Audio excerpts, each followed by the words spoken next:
Hello दोस्तों, welcome है आपका आज की इस वीडियो में। आज हम हिंदी में समझेंगे BHU LU या DU से रिलेटेड CUET BCom का जो अकाउंटिंग क्वेश्चन आता है उससे रिलेटेड है ये।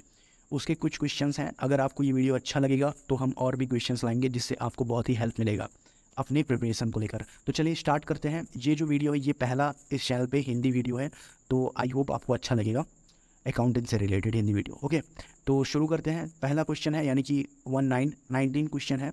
वर्ष के दौरान प्राप्त विधान 50,000 रुपये, वर्ष के अंत में बकाया सदस्यता 8,000 रुपये, वर्ष की शुरुआत में बकाया सदस्यता 6,000 रुपये, सदस्यता से शुद्ध आय क्या होगी? तो देखिए बहुत ही आसान है। इसका जो सही आंसर है वो है आपका 52,000 रुपये। ओके, आगे हम बढ़ेंगे।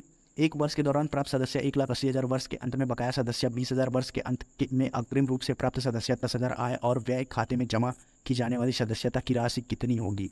तो इसका जो सही आंसर है वो है आपका बी। ओके, कैलकुलेशन बहुत ही आसान है, आप देख सकते हैं। यदि विशिष्ट निधि का रख रखाव किया जाता है तो निधियों की राशि से अधिक व्यय को दर्ज किया जाना चाहिए। बैलेंस शीट की देयता पक्ष, आय और व्यय खाते के डेबिट पक्ष या क्रेडिट पक्ष के पक्ष, आय और व्यय खाता या बैलेंस शीट की संपत्ति पक्ष। तो देखिए इसका जो सही आंसर है वो है आपका बी, आय और व्यय खाते के डेबिट पक्ष। नेक्स्ट देखेंगे, आय और व्यय खाता क्या होता है? इंग्लिश में समझे तो इनकम एंड एक्सपेंडिचर। ठीक, क्या होता है? यहाँ पे ऑप्शंस दिए हैं तीनों अकाउंट के बारे में। इससे पहले मैं बता दूं आपको, इसके एक शॉर्ट में आपको पता चल जाएगा कि जो पर्सनल अकाउंट होते हैं वो 3 पार्ट के होते हैं। तो अगर आप नहीं जानते तो लिंक इन द डिस्क्रिप्शन है, पूरा प्लेलिस्ट अच्छे से जाके देख लीजिए। अब आते हैं क्वेश्चन पे कि आय व्यय खाता है इनमें से कौन से अकाउंट? तो देखिए वो होता है नाम मात्र, क्योंकि इनकम एंड एक्सपेंडिचर आ रहा है। ठीक है, नेक्स्ट देखते हैं हम लोग। द्वारा प्राप्त आजीवन सदस्यता शुल्क में दिखाया गया है आय और व्यय, AC यानी कि अकाउंट बना है ये ना। बैलेंस शीट, प्राप्ति और भुगतान, इनमें से कोई नहीं। तो इसमें दिया है एक क्लब द्वारा प्राप्त आजीवन सदस्यता शुल्क में दिखाया गया है। तो इसका जो सही आंसर है वो है आपका बैलेंस शीट। नेक्स्ट देखेंगे, प्राप्ति और भुगतान खाता क्या होता है? अब ये देखिए ये भी रिलेटेड क्वेश्चन है। तो आप जानते हैं वास्तविक खाता होता है ये प्राप्ति एंड भुगतान। ओके, नेक्स्ट है, आय और व्यय खाता तैयार किया जाता है व्यापार संगठन में, औद्योगिक संगठन में, गैर लाभकारी संगठन या सभी संगठनों में। तो देखिए इसका जो सही आंसर है वो है आपका सी, गैर लाभकारी संगठन द्वारा। सचिव को मानदेय का भुगतान माना जाता है। पूंजीगत राजस्व एक आय। तो इसका जो सही आंसर है वो है आपका बी, यानी कि राजस्व व्यय। बकाया सदस्यता है आय संपत्ति, ए और बी दोनों। तो देखिए बकाया सदस्यता ए और बी दोनों है। विरासतों को माना जाना चाहिए, एक दायित्व, एक आय, एक राजस्व रसीद, इनमें से कोई नहीं। इसका जो सही आंसर है वो है आपका दायित्व। विरासतों को माना जाना चाहिए दायित्व।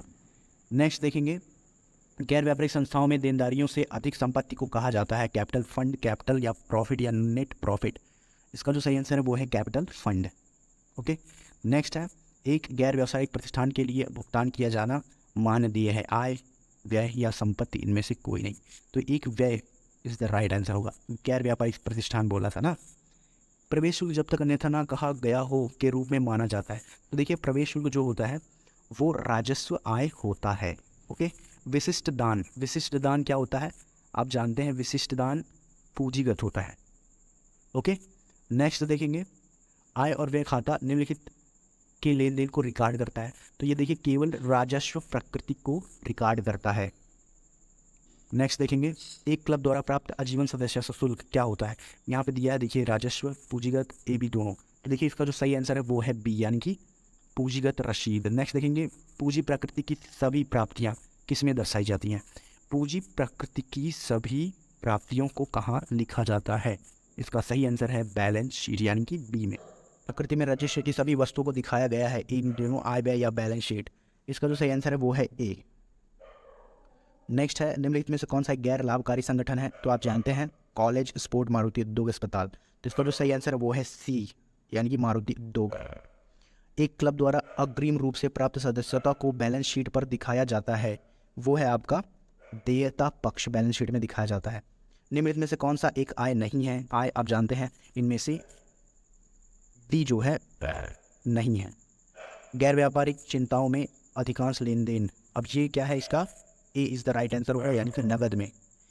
अब यहाँ पे कंप्लीट होता है। यहाँ पे आपको PHU CUET BCom previous year questions और बहुत सारे क्वेश्चंस करवाए जा रहे हैं। If you like the video don't forget comment and subscribe the channel और सपोर्ट करिएगा हमें। मिलते हैं फिर नेक्स्ट वीडियो में, तब तक के लिए धन्यवाद।